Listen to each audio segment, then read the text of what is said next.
عبد الرحمن بن عوف رضی اللہ تعالیٰ عنہ کے بارے میں، وہ پہلے 10 صحابہ میں آتے ہیں، پہلے 10 صحابہ. آپ نے کہا ابو بکر جنتی، عمر جنتی، عثمان جنتی، علی جنتی، طلحہ جنتی، زبیر جنتی، سعد جنتی، عبد الرحمن جنتی، ابو عبیدہ جنتی، سعید بن زید جنتی. اس میں ایک عبد الرحمن ہے. جب ان کا انتقال ہوا تو انہوں نے 3 ارب 10 کروڑ 20 لاکھ دینار چھوڑے ترکا. ہمیں تو بڑا بیوقوف بنایا گیا، کاغذ کو کرنسی بنا کے دے دیا. کاغذ، کرنسی تو سونا ہوتا ہے جی، کرنسی تو سونے اور چاندی کو کہتے ہیں، کاغذ کے ٹکڑے کو تو کرنسی نہیں کہتے. اور اب کرنسی بھی لے کر وہ کارڈ پکڑا دیے، جیب بھی خالی. اب کرنسی بھی، کاغذ بھی کوئی نہیں، خالی کارڈ. اس کو کیا کہتے ہیں کارڈ کو؟ Credit card. کریڈٹ کارڈ وہ ساری دنیا کو بیوقوف بنایا ہوا ہے. یا تو کاغذ پکڑائے ہوئے ہیں یا کارڈ. کاغذ بھی اب واپس لے لیا، اب کارڈ پکڑا دیا. اور عبد الرحمن بن عوف نے جو پیسے چھوڑے وہ کاغذ نہیں تھے. کاغذ کی کیا حیثیت؟ پاکستان میں روز چھپ رہے ہیں، کاغذ کی کیا حیثیت؟ 3 ارب 10 کروڑ 20 لاکھ دینار سونے کے، اور ایک سکہ دینار اس وقت 4.5 ماشے کا ہوتا تھا. اب اس کو ملٹیپلائی کرو اور پورا پاناما خرید لیں اس پیسوں سے. اور وہ ٹاپ لسٹ کے 10 ٹاپ صحابہ میں سے ایک. وہ فرماتے تھے میری تجارت کا یہ اصول رہا کہ میں نے کبھی ادھار نہیں خریدا، نہ کبھی ادھار بیچا، نہ کبھی ادھار خریدا. جو خریدے بھی ادھار اور بیچے بھی ادھار، اسے نیند کہاں آئے گی؟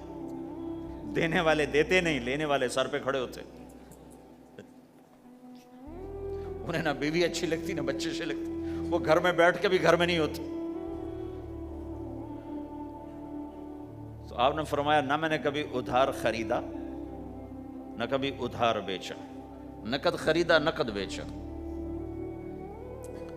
دوسرا میرا اصول یہ رہا کہ میں نے کبھی سٹاک نہیں کیا. جب مجھے پروفٹ ملا میں نے فوراً بیچ دیا. انتظار نہیں کیا 1 ہفتے بعد بیچوں گا ریٹ بڑھ جائے گا. جس دن مجھے پروفٹ ملا، 1 پیسہ بھی ملا تو میں نے فوراً بیچ دیا. تیسرا اصول یہ تھا کہ میرے سودے میں کوئی کمی یا عیب ہوتا تو میں اسے چھپاتا نہیں تھا، ظاہر کرتا تھا. اس میں یہ کمی ہے بھائی، لینا ہے تو لے لو، نہیں لینا تو چھوڑ دو. ہماری تو تجارت بھی جنت کا راستہ ہے. مدینے کے لوگ ذمہ دارہ کرتے تھے، مکہ کے لوگ تجارت کرتے تھے. ان کی زراعت اور تجارت دین کے پھیلنے کا ذریعہ بن گئے.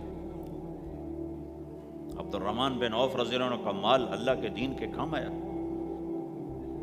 عثمان رضی اللہ عنہ کا مال اللہ کے دین کے کام آیا. جنگ تبوک میں 10,000 آدمیوں کا سامان حضرت عثمان اکیلے نے دیا. 30,000 کا لشکر تھا تو 1/3 10,000 کا سارا سامان عثمان رضی اللہ عنہ نے اپنے گھر سے دیا. اور وہ پیسے دینار لا کے پیش کیے نا، تو اللہ کے نبی وہ دینار لے کر یوں کر رہے تھے، ایسے ایسے وہ کر رہے تھے ما علی عثمان اللہ یعمل بعد عثمان، آج کے بعد تو کچھ نہ کر، جنت واجب ہو گئی تیرے.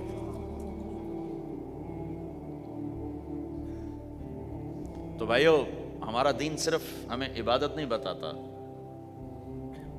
بازار کی زندگی بتاتا ہے کہ مسلمان بازار میں کیسے ہوتا ہے. کسی کے ہاں ملازم ہے تو اس کی نوکری کیسی ہوتی ہے، اس کی دیانت کیسی ہوتی ہے، اس کا بول کیسا ہوتا ہے. وہ پیسے پہ قربان نہیں ہوتا، وہ پیسے کو ایمان پہ قربان کرتا ہے. تو آپ کی تجارت بھی دین کے پھیلنے کا ذریعہ بنے گی.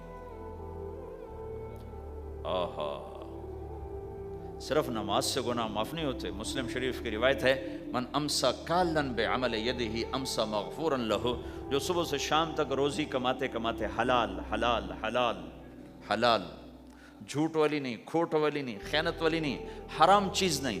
حرام چیز کا بیچنا بھی حرام ہے، خریدنا بھی حرام ہے، اس کا پروفٹ بھی حرام ہے. جس گھر میں حرام پیسہ جائے گا وہاں سکھ کبھی نہیں آئے گا. چیزیں آ جائیں گی، چین نکل جائے گا.